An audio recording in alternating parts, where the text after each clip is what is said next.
clip put up by ICKED, capital MEL. Breaking, 9 dead after UPS plane bursts into fireball at Louisville Airport. Let's listen to this, NTSB. I'm not going to play the whole thing, but you'll have it to listen through its entirety. Independent federal agency that is tasked by Congress to investigate every civil aviation accident that occurs in the United States, along with significant railroad, pipeline, rail, and highway events. Hey everybody, what's up? Issue safety recommendations aimed at preventing future losses. Now, before I go any further, on behalf of the entire NTSB, I want to just express our sincere condolences to those who were not only affected by losing family members in this accident, but those that were also injured and those that are still missing. It is a tough day for Louisville, for Kentucky.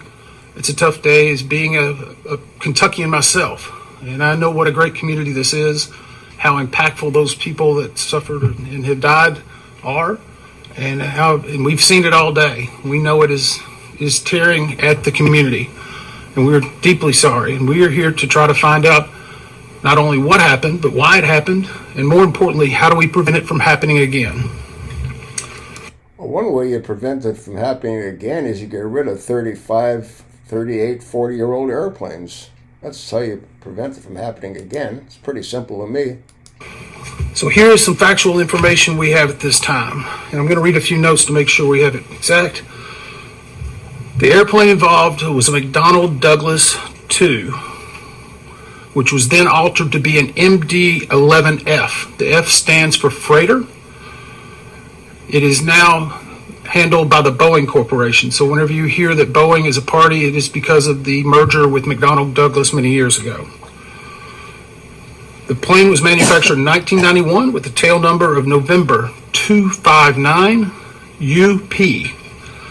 The plane was traveling from Louisville, Kentucky to Honolulu, Hawaii. There were 3 souls on board the plane. After being cleared for takeoff, a large plume of fire in the area of the left wing occurred during the takeoff roll. The plane lifted off and gained enough altitude to clear the fence at the end of runway 17R. Shortly after clearing that fence, it made impact with structures and the terrain off of the airport property. A post-impact fire ensued, which covers approximately almost a half of a mile. Now, we have viewed airport CCTV security coverage, which shows the left engine detaching from the wing during the takeoff roll.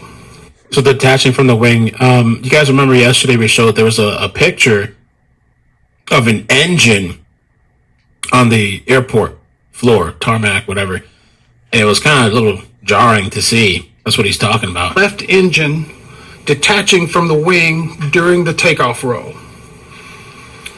This and other videos, along with evidence we are finding, are a very valuable asset to our investigators in helping us hone further which areas we were going to be focusing on as we move into further days of the investigation. This picture, if you missed it. Now, let me tell you a little bit about our process at the NTSB. What we will do is analyze the facts, determine the probable cause of this accident, and then issue a report on those recommendations. Now, the investigator in charge of this is with me here. It's Chi-Hoon Shin, who has been with the NTSB for 13 years. He is one of our more senior investigators, and in fact was leading one of the groups during the DCA crash. He has a number of other individuals with them. We have approximately 28 from our headquarters and other locations that are either on the ground or will be here before the end of the day. They're also being supported by dozens of individuals at our headquarters in Washington, D.C. and other field offices. As part of this investigation, we will be forming specific groups.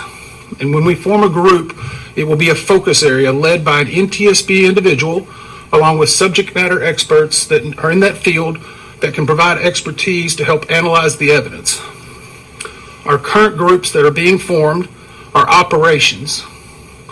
They will review the history of the accident flight and the crew members' duties for as many days before the crash that appear relevant. Our structures group will document the airframe wreckage, the accident scene, including the calculation of the impact angles to help determine the plane's pre-impact course and altitude. We also have a power plants group. They will work on the examination of the engines and engine accessories. We have a systems group.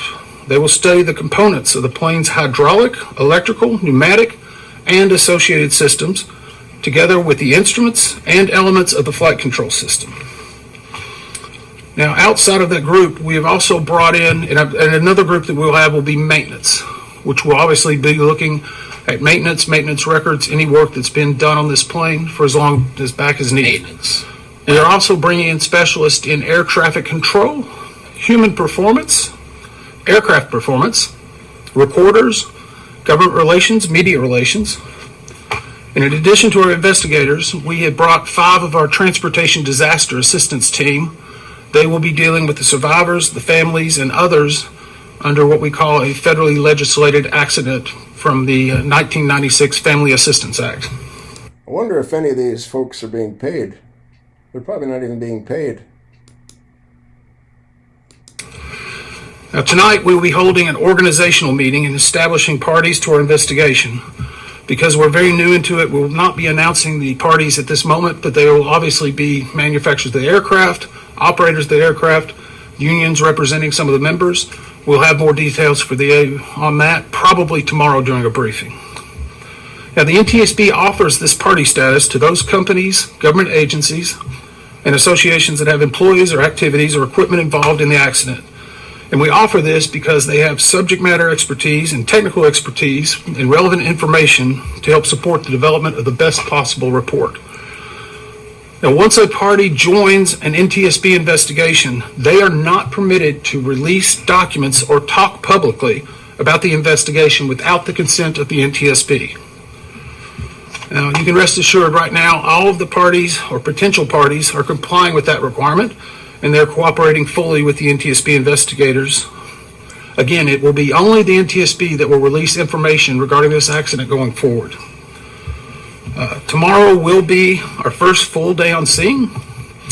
Our investigative teams, we anticipate... I haven't heard about any survivors. That's a good question. I've heard 9 dead, which I guess people on the ground were killed. And as of 20 minutes ago from a CNN update, it says 3 employees of Louisville facility missing after plane. I wonder if they got caught up in the crash. I'm assuming all the people on the plane are deceased. It will be here at least a week, if not longer. Our mission, again, is not to understand not only what happened, but why it happened, and recommend changes to prevent it from happening again. We will not be determining the probable cause while we are here on scene, nor will we speculate. That engine falling off is crazy. About what may have caused this. Now, since we're just beginning with the investigation, we don't have more factual information to give you at this time, but we believe over the next couple of days we'll be able to unveil a little bit further for you. I do want to also mention this just happened in the last basically 30 minutes. We have identified the cockpit voice recorder and the flight data recorder. This is what is commonly referred to as a black box. We have investigators now that have located it. As you can imagine, it's suffered some heat, not intrusion, but heat around it.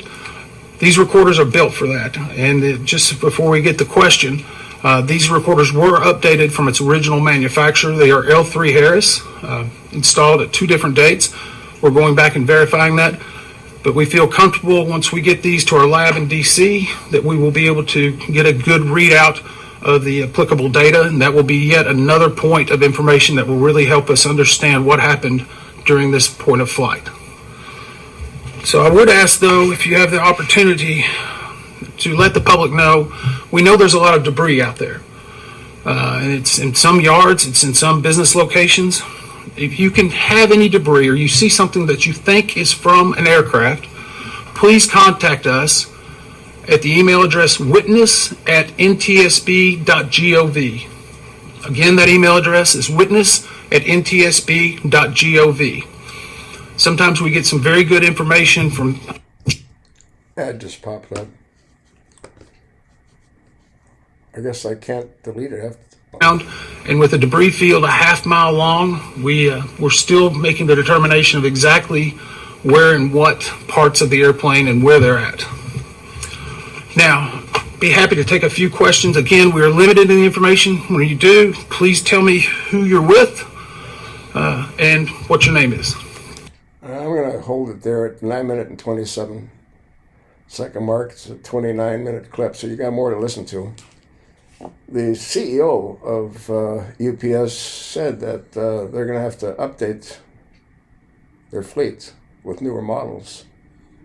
Now, can you imagine if you're a pilot flying one of these airplanes that's like 35, 38 years old? They need to ground every last one of them now. That's just my opinion. And they need to go over the maintenance records. That engine fell off. That isn't the first engine that's fallen off. Remember the Chicago plane? That engine fell off too because of a pylon fracture. Because the mechanics shortened the removal process. They didn't follow the manufacturer's instructions. I wonder if the same thing happened here. That engine is clearly detached from the aircraft. Have a look at it, pass it along, and thanks for listening.